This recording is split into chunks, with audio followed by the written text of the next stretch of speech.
ಆದರೆ ನೀವು ಅಫೀಮು ಅನ್ನೋ ಪದ ಬಳಸಿದ್ರಿ. ಹಾಗಾಗಿ ಇದೇ ಪದವನ್ನು ಬಳಕೆ ಮಾಡಿಕೊಂಡು ಧರ್ಮದ ಹೆಸರಿನ ಅಫೀಮನ್ನು ಯುವಕರಲ್ಲಿ ತುಂಬ್ತಾ ಇರುವ ಸಂಘಟನೆ RSSನ ಶಾಖೆಗಳಲ್ಲಿ ಬೈಠಕ್ಗಳಲ್ಲಿ ಧರ್ಮ ವಿರೋಧಿ ಚಟುವಟಿಕೆಗಳನ್ನು ಕಲಿಸಲಾಗುತ್ತೆ.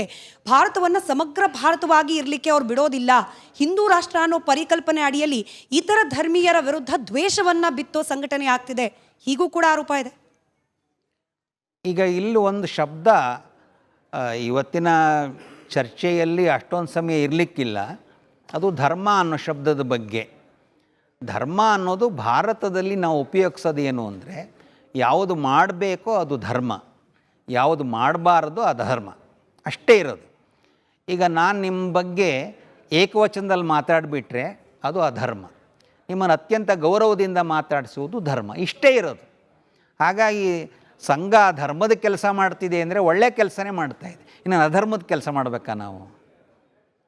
ಹಾಗೆ ಧರ್ಮವನ್ನು ಅಫೀಮು ಅಂತ ಯಾರು ಹೇಳೋಕ್ಕೆ ಹೊರಟಿದ್ದಾರೆ ಅದೊಂದು ಬೇರೆ ಕಂಟೆಕ್ಸ್ಟಿನ ವಿಷಯ ಇದೆ.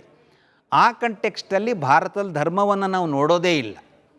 ಅಫೀಮು ಅಂತ ಯಾವಾಗ ಆಗುತ್ತೆ ಅಂದರೆ, ನಿಂದೊಂದೇ ಕರೆಕ್ಟು, ಈ ಮಾರ್ಗ ಒಂದೇ ಸರಿ ಅಂತ ಯಾರು ಹೇಳ್ತಾರೋ ಅದನ್ನು ನಂಬ್ಕೊಂಡಾಗ ಮಾತ್ರ ಅಫೀಮ್ ಆಗುತ್ತೆ.